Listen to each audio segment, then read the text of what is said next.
Breaking tonight, investigators invade a quiet community after deputies say they had to kill a man. We're live on the scene with the latest breaking details. And also breaking, firefighters try to save lives forced to flee a burning building. We're following the battle of these violent flames. Plus, new tonight, how paying for a Cuban sandwich using a popular app could land you in trouble. Breaking first, investigators are swarming the scene of a deputy-involved shooting. Just an hour ago, the sheriff's office told us a deputy shot a suspect to death. This is all happening here on Morgan Road and DuPont Drive, north of St. Carlos Boulevard. The Nightbeat's Oliver Resden live there now with the breaking details. Oliver. Well, John, you can see it's still a very active scene here as the sheriff's office continues to investigate this deadly deputy-involved shooting late into the night. Meanwhile, neighbors here tell us they're shaken and confused. A quiet San Carlos Park neighborhood tonight, the unlikely backdrop for a deputy-involved shooting. I've never seen this many cop cars. The Lee County Sheriff's Office says the shooting took place just before 4:30 Saturday afternoon when an armed suspect turned on deputies responding to a domestic disturbance call. That suspect pointed that firearm at our deputies, who were then forced to engage the suspect with deadly force. I'm honestly scared a little bit because I'm not really used to this. 11-year-old Michael was playing in a nearby park with his friends when his dad saw the flashing lights and called him home immediately. It's really a quiet neighborhood, and there haven't been anything like this that gone on around this particular area. The incident marks the first deputy-involved shooting for the department since August. The undersheriff insisting the deputies took the necessary course of action. The suspect is now deceased, and our deputies are uninjured. Our deputies will be placed on administrative leave per our policy. But as the sheriff's office investigates, many neighbors here still on edge. It's a bad situation. I feel sorry for the officers who had to did it, and I feel sorry for the family that lost their loved one. And the sheriff's office declined to answer any of our questions tonight, only telling us it's still an active investigation. Live on the Nightbeat, Oliver Redson, Wink News now. And also breaking tonight, a driver hits and kills a person, then speeds off. Troopers responded to just after 8 here on West Hickpoochie Avenue and Hendry Street in LaBelle. Right now, we're working to get a description of the vehicle and the name of the victim. Count on Wink News for those breaking details when we get them. And Sarasota police officers are investigating an armed robbery. Officers say a man robbed a Circle K at knife point. They searched for the suspect in the South Tuttle Avenue area, but couldn't find him. And breaking new information about this fierce apartment fire. You can see the flames shooting throughout the building's roof near Jacksonville. We just learned 8 families have to find new homes, but thankfully no injuries are reported. Dozens of first responders are at the Orange Park building. Here you can see it was overtaking the roads near the complex. Fire crews actually had to pull out because the roof collapsed. There were reports of people inside, and so far crews haven't found any victims. And firefighters saved homes from a threatening brush fire. Cell phone video shows the flames in Golden Gate Estates. Fire officials tell us it burned 2 acres of land. The fire was threatening a home on 23rd Street Southwest near White Boulevard, but the crews put the fire out before the building could be damaged. And here on the map, you can see Lee and Charlotte County are very high risk, while Collier County is at moderate risk. The risk escalated quickly during our cold snap. And Wink News is a weather authority, and our wildlife is suffering through another cold night. This afternoon, hundreds of manatees huddled together near the Indian Harbor Beach, hoping to stay warm. Wink News meteorologist Zach Malonk shows us how cold it will be tomorrow and if relief is on the way. Yeah, John Carlos, another cold start is in store for the morning. Upper 30s, lower 40s likely in our inland communities. 44 though for Fort Myers, 46 Naples, 49 Sanibel. So actually 2 degrees warmer for tomorrow morning than what we saw this morning, and also warmer than the upper 30s that all of us saw the last few mornings. Mostly clear sky though for tomorrow morning, mostly sunny tomorrow afternoon, and notice the temperatures back warmer, upper 60s, lower 70s tomorrow afternoon, back in the upper 70s Monday, Tuesday, Wednesday. And yes, if you have missed the 80s, low 80s do return for Thursday, back above average. The average high 74, and also rain showers can be in that forecast Tuesday, Wednesday, Thursday, potentially through next weekend. The full 7-day forecast is coming up in just a bit. Zach, thank you. Deputies are investigating a murder-suicide. An elderly man and woman found dead inside this home. This is unfolding here on Latana Circle in the Old Cypress community just north of Immokalee Road. The 2 people dead are 79-year-old Anthony DeLine and his wife Josephine. They were found by their caregiver. And that comes less than a month after Cape Coral police say Jason McGuire gunned down his wife in her home. Only Week News revealed last night McGuire's ankle monitor didn't alert authorities. He went to her home according to a letter from the court. The court ordered him to stay away from her after police say he threatened her with a hammer. That ankle monitoring company hasn't responded to our request for comment. And new developments, a doctor accused of sexually assaulting a patient during a procedure is now back on our streets. Asif Chowdhury's wife paid his bond this evening. A judge today ordered the gastrointestinal specialist not to practice medicine or perform any colonoscopies. Chowdhury's lawyer says the charges blindsided his wife. Well, anytime anyone is charged with these types of allegations, shock is a good way to put it, but she stands by her husband. His primary office is off of Metro and Daniels Parkway in Fort Myers. He'll be back in court next month. And tonight on the Nightbeat, an accused gang member agrees to help the case against other accused gang members. Court documents reveal Leonard Hamilton accepted a plea deal in exchange. Besides racketeering charges, police also arrested Hamilton for shooting a 14-year-old in the face over some change back in 2006.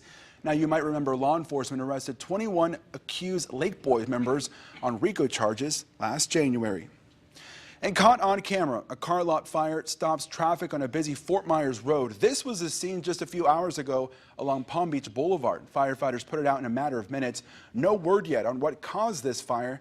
Count on Week News to learn. As soon as we get more information, we will pass it along.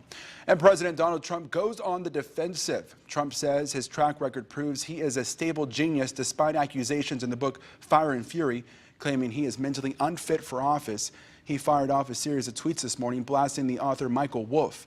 The president took also aim at the country's libel laws and claims that anyone can say whatever they please. And a mother and her baby are recovering today after a scary water rescue. North Collier Fire Rescue helped pull them out of the water on 29th Avenue and DeSoto Boulevard. It's unclear how the car ended up here in the water. Now, thankfully, the mom and the little one made it out just fine. Fire Rescue reminds you that if you ever do find yourself in this situation, the most important thing is to stay calm. And police are looking for a fourth suspect from a wild car chase. A stolen car from Miami was clocked going 100 miles an hour on I-75 last night. Collier County deputies trying to pull it over, but instead it sped off. The chase eventually ended in an apartment complex in North Naples. The 4 people in the car tried to run away. 3 of them were arrested. And this isn't your usual car accident. Police say a black Mercedes crashed into a garage in North Naples and smashed into a Rolls Royce. You can see these pictures. The car caused severe damage to the car in the garage. Thankfully, no one was hurt. And today marks 1 year since the deadly shooting at the Fort Lauderdale airport. 5 people died after a man opened fired baggage claim.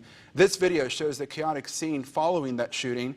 The shooter checked a gun into his bag on his trip from Alaska. He pled not guilty to 22 charges against him. His trial is set for later this month. And the search is still on for the angler who disappeared on Lake Okeechobee. Ground and aerial crews were combing the lake for him. Nikki Kaler went missing Thursday after a fishing competition. His partner is currently hospitalized with hypothermia. Officials found their boat 50 miles away, severely damaged. They believe the boat capsized. Kaler never made it back in. And it might take you a little longer to get around this weekend. A triathlon in Collier County is causing delays in North Naples, Golden Gate Estates, and Ave Maria. The HITS Triathlon picks up again tomorrow. It could slow down roads like Vanderbilt Beach as much as 40 minutes. The race will wrap up tomorrow after 1 p.m. And police are searching for this man accused of stealing a Rolex watch worth more than 10 grand. You can see him right here on the right in dark clothes and a khaki pants. This happened at the Sawgrass Mills Mall in Sunrise on New Year's Eve. The suspect was looking at watches when a second suspect set off fireworks outside the store. That's when police say he took off still wearing that Rolex. Police are trying to identify the second suspect too. And we just got the winning Powerball numbers for tonight's huge $570 million jackpot. And grab your tickets. Here they are: 12, 61, 30, 29, 33, and the Powerball is 26. So good luck to everyone out there. And this is the Florida 7-Eleven store that sold a $450 million lotto ticket just last night's drawing. The ticket in Port Richey matched all 6 numbers. Meanwhile, other lotto players hope they can also get lucky. Lightning only strikes, once, they say, but we're in the lightning capital of the world, so try it. I hope that they're in their right mind, because it could be a blessing and it also could be a curse. The Mega Millions winner still hasn't come forward. They have 180 days to claim their prize. And new tonight on the Nightbeat, we have new revelations about an accused terrorist who put hundreds of train passengers at risk. Plus, all along the East Coast, people are still dealing with brutal weather. In just minutes, we'll show you why this week's brutal storm is still putting people at risk. And a breezy days in store tomorrow and making it not a great boating forecast. Moderate chop bays and inland waterways, Gulf wave heights 3 to 5 feet. Our 7-day coming up.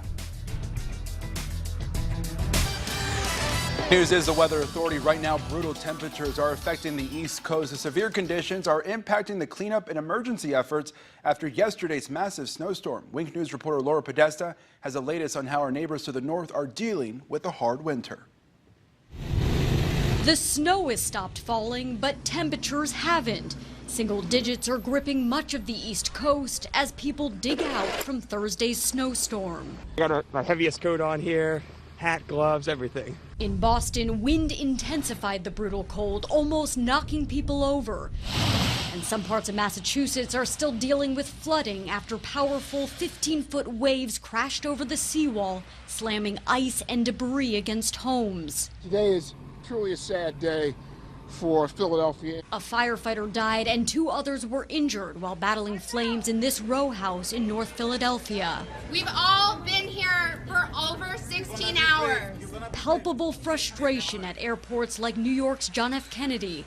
It's still trying to resume normal operations after stopping all flights due to whiteout conditions. New Yorkers tell us this is the longest stretch of frigid weather they can remember. To handle this deep freeze, they're layering up. I'm wearing 3 of everything. I have two hats, 3 pairs of pants, 3 pairs of gloves, and 3 jackets. Not everyone is complaining about the weather. Aren't you cold out here? No. These kids are taking advantage of the cold and the mounds of snow to have a little fun. Laura Podesta, Wink News Now.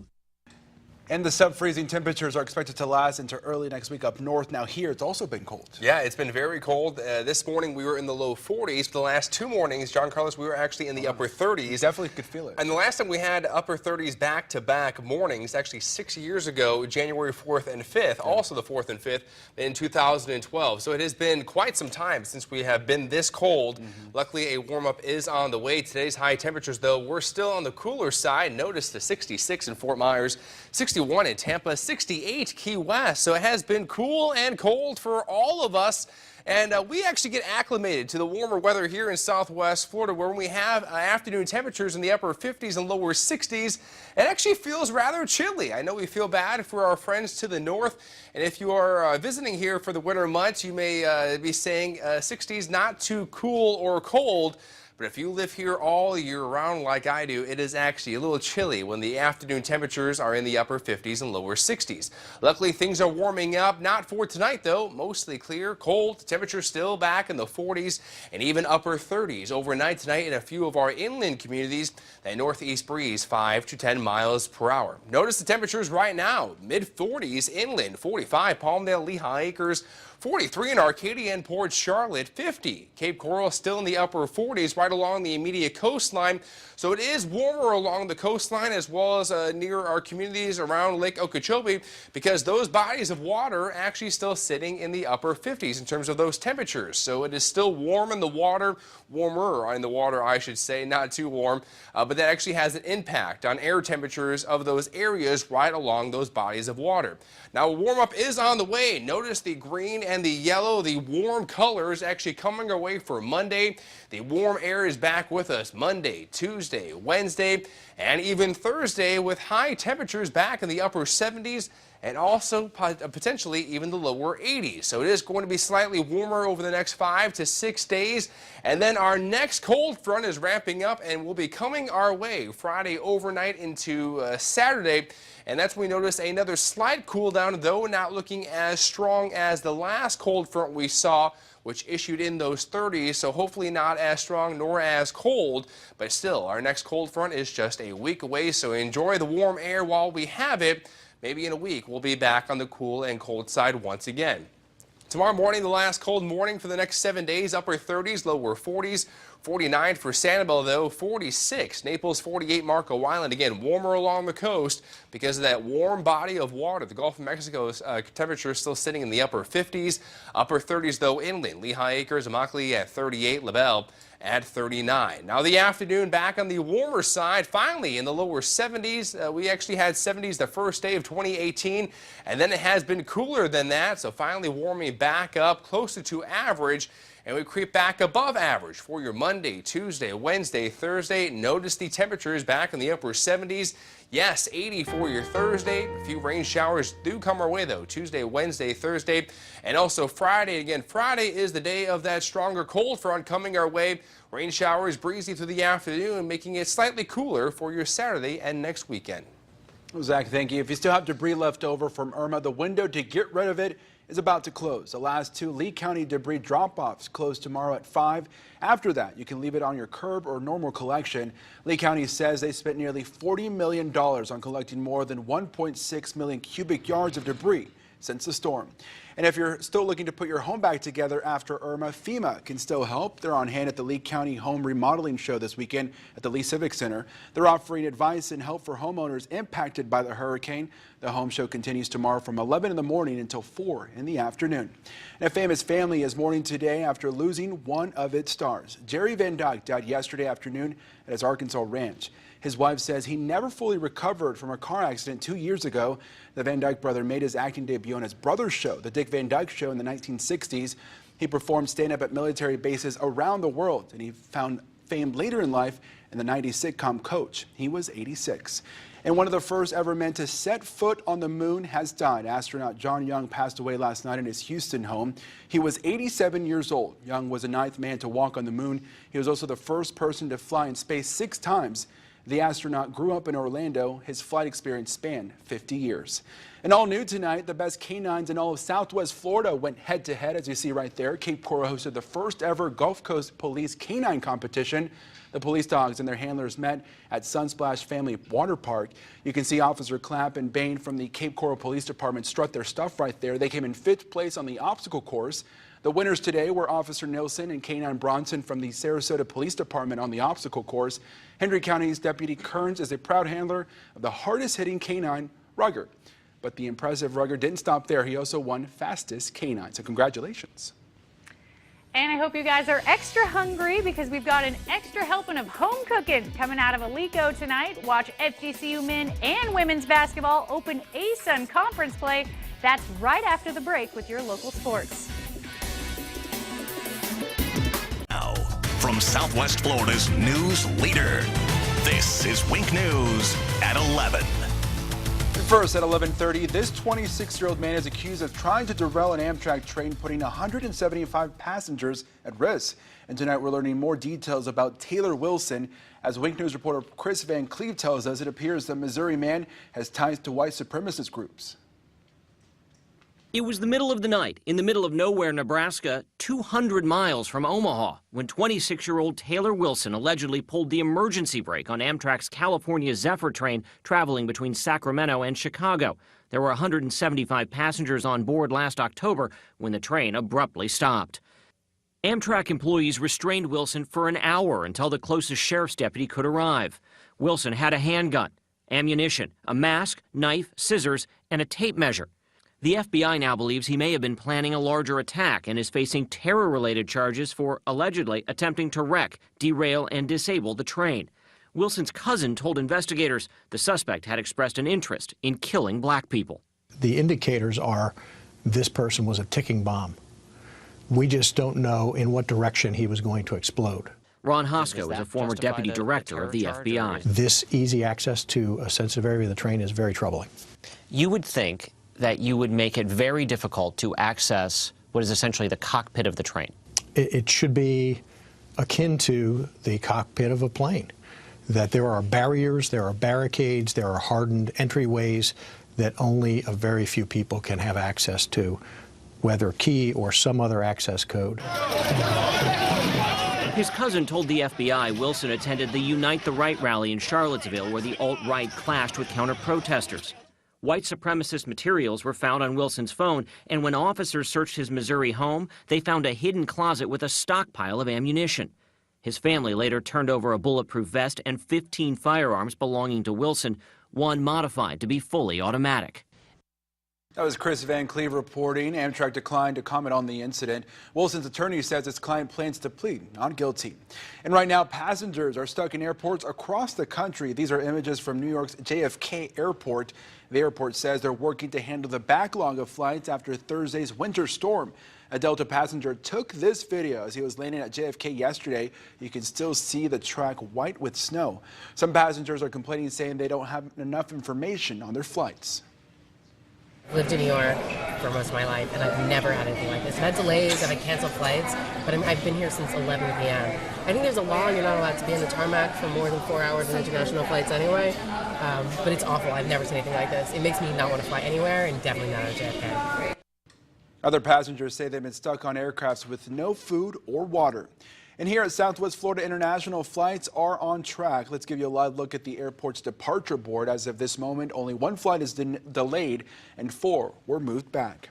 And solving a 3-year-long mystery that captivated the world in the coming days, the U.S.-based Ocean Infinity, along with the Malaysian government, will search for the missing flight MH370.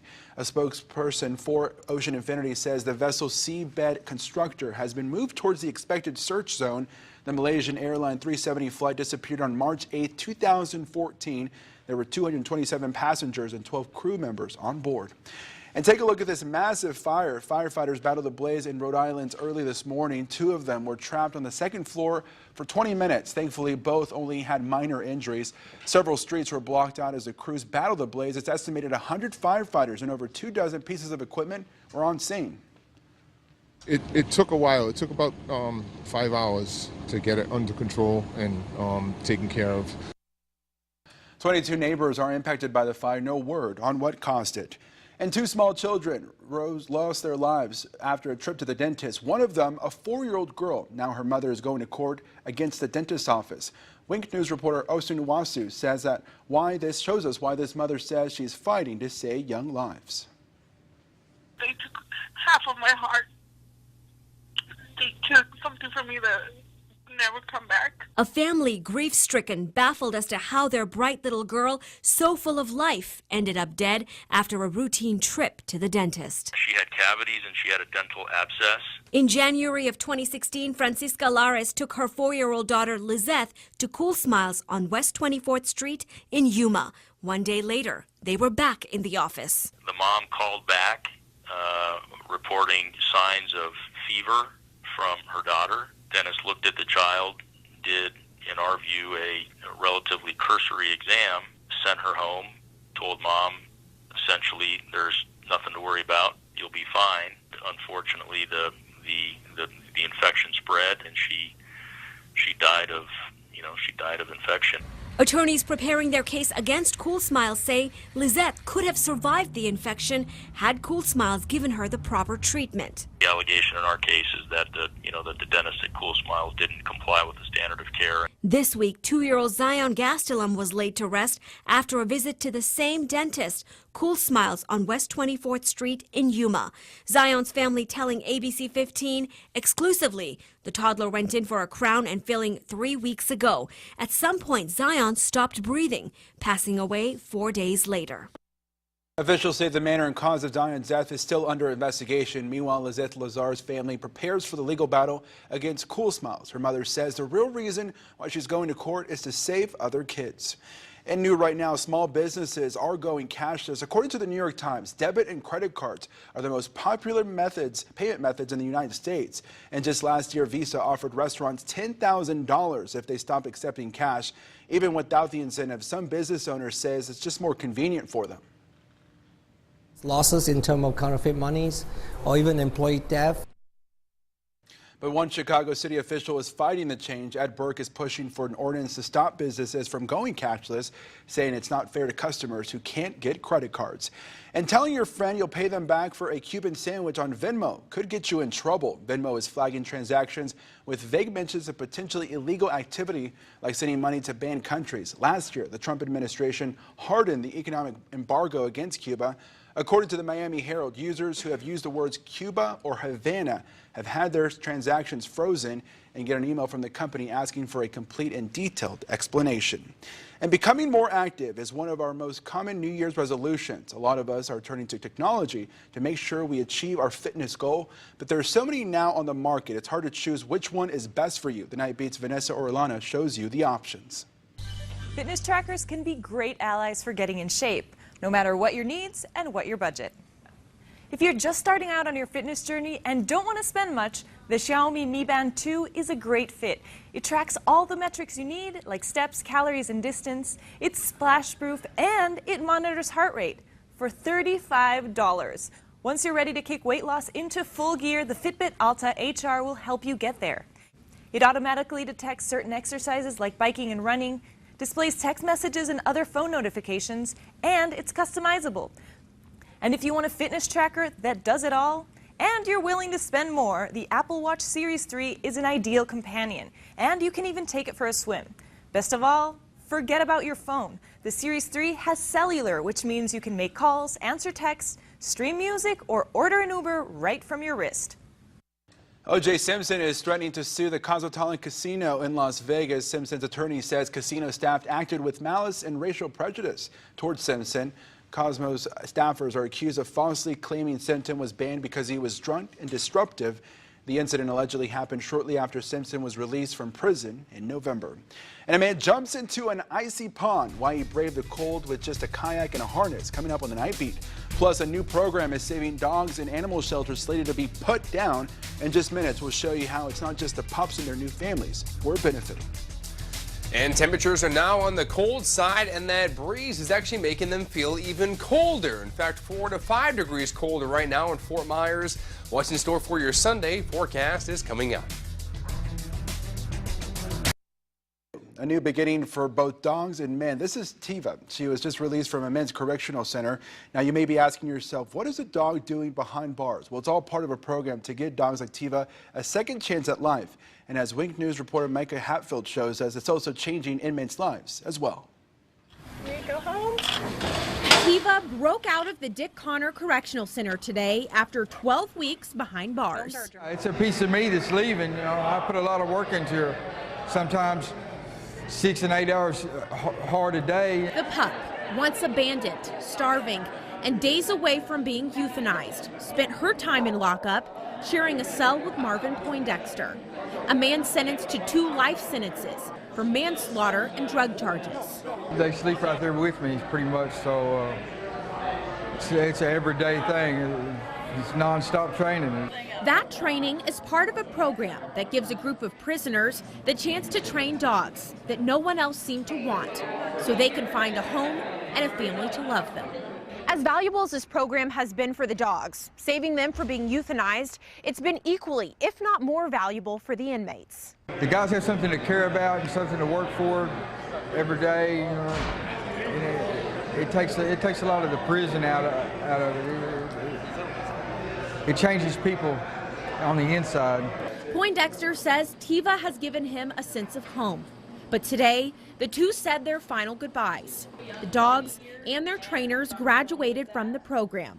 Most of the dogs already placed with a new family. Poindexter says he wants to help these pups to leave a better mark in the world. And the hit Pixar movie Coco is bringing in business for guitar makers. The tiny Mexican hamlet of Paracho is where the guitar in the movie was made. So now, due to popular request, they are now giving the traditionally black guitars a Day of the Dead twist with a cartoon of the traditional Mexican skull in the front and painting the instrument white. And we're used to first responders coming to save our beloved pets, but the man who dove into this icy pond isn't a firefighter. This is Anthony Miller. He says his young neighbor knocked on his door frantically asking for help, so Miller sprung into action, borrowed a kayak from one of his other neighbors, and braved the icy waters in a Virginia lake, all to get this dog, named Atlas, to safety. I'm not a hero. I think anybody would have done that in that circumstance. I've got a dog. I've got a soft spot for dogs, and I would just hope somebody would do that if my dog was stuck out on the ice. Atlas was taken to an animal hospital. Miller says the dog felt like a frozen brick, but is thankful he is expected to be okay. Now, around Southwest Florida, we're seeing a lot of manatees and cold turtles on our shores. Yeah, in fact, with the last few mornings, especially being below 40, it allows our water temperatures to cool off quite a bit as well. In fact, current water temperatures in the Gulf sitting in the upper 50s, which is the main reason all the manatees are now flooding our inland waterways, because they are usually warmer. Less amounts of water warm up faster because temperatures have been slightly warming up. It has allowed those inland waterways to be on the warmer side as well. Substantially warmer than the Gulf of Mexico. Again, still sitting in the upper 50s. For us, though, mostly clear, cold tonight. Temperatures back in the 40s and actually in the upper 30s for a few of our inland communities tomorrow morning. Already at 41 in Arcadia, 45 in Palmdale, 44 Lehigh Acres. But notice it is slightly warmer right along the coast. That's because those Gulf water temperatures are still sitting in the upper 50s. Same effect across our communities near and around Lake Okeechobee, Buckhead Ridge, Clewiston, Moorhaven. Everyone there actually sitting in the mid to upper 40s and even possibly lower 50s still, as that northeast breeze stays with us for tonight.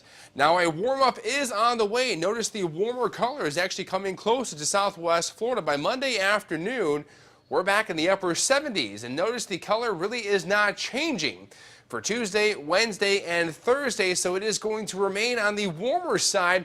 In fact, possibly in the lower 80s for Thursday afternoon, but still, it is wintertime, and our next cold front is heading our way Friday overnight into Saturday morning. Now, it is not going to be as strong as that last front that we have just seen a few days ago, which issued in the cooler and cold air. But still, a cold front is coming for next weekend, possibly cooling temperatures down at least 5 to 6 to 7 degrees cooler than where we will see them this week, midweek. Morning forecast, though, it is going to be the coolest and coldest start tomorrow morning than the rest of the 7-day forecast. So don't worry if you don't like these temperatures. The next few mornings will be warmer. In fact, back in the mid to upper 40s and 50s. But tomorrow morning, upper 30s. Port Charlotte, Arcadia, even Lake Placid. 44 for Fort Myers, 46 for Naples, 48 Marco Island, but still in the upper 30s. Lehigh Acres, LaBelle, and Immokalee. Mostly clear sky tomorrow morning, mostly sunny for tomorrow afternoon. And notice it is going to be warmer. 66 was the high for today, 70 for Naples tomorrow, 71 for Lehigh Acres, 70 for Fort Myers, 68 for Sanibel, 69 Fort Myers Beach, as well as Cape Coral and Pine Island. So not a bad afternoon is in store. That northeast breeze staying with us 10 to 15 miles per hour. If you like the warmer air, it does return Monday, Tuesday, Wednesday, back in the upper 70s. Rain showers, though, do come our way for Wednesday as well as Thursday and Friday. Notice the rain increasing from the south to the north. And we can see those isolated showers in the morning, afternoon, and evening for your Wednesday. Similar pattern for your Thursday and Friday. And Friday is the day that cold front moves through southwest Florida. Notice the breezy conditions expected Friday afternoon and evening. We have the cold front moving through, cooling temperatures down 5 to 6 degrees for your Saturday. Slightly cooler for your Sunday a week from now, but still, if you have missed the warm air, enjoy the next 4, 5, and 6 days. It's going to be back at or even above average. Zach, thank you. Some Floridians didn't let the cold water ruin their holiday celebrations. As part of the Epiphany celebration for the Greek Orthodox Church, dozens of people jumped into the icy waters of Tarpon Springs. A teenage boy found the Epiphany cross in the Springs Bayou this afternoon. 57 teenage boys jumped in to find the cross, and despite temperatures being in the 50s, the winner says it really wasn't that bad. It wasn't that cold. It wasn't that cold. I've been in colder water, but it wasn't that cold. The event is hosted by the St. Nicholas Greek Orthodox Cathedral. It celebrates Christ's baptism in the Jordan River. We'll turn the heater on, get that extra blanket, maybe put on another layer tonight, another chilly night here. Yeah, in fact, after not having any temperatures in the 30s for 2016 and 2017, we had the last few mornings actually in the 30s. So it is quite cold. Things are starting to warm up, though. Luckily, back in the low 70s for tomorrow afternoon, mostly sunny sky. Partly cloudy for your Monday, back in the upper 70s, and then upper 70s remain for your Tuesday, Wednesday, lower 80s for your Thursday, upper 70s for Friday. That's when our next cold front comes our way for next weekend. A few rain showers around the area, but those still won't cool us down much. Again, the big story, the temperatures, we'll see them back warmer midweek. You know, a lot of people welcoming the warm-ups. Yes. Well, thank you for watching. Week News continues tomorrow morning. Have a good night.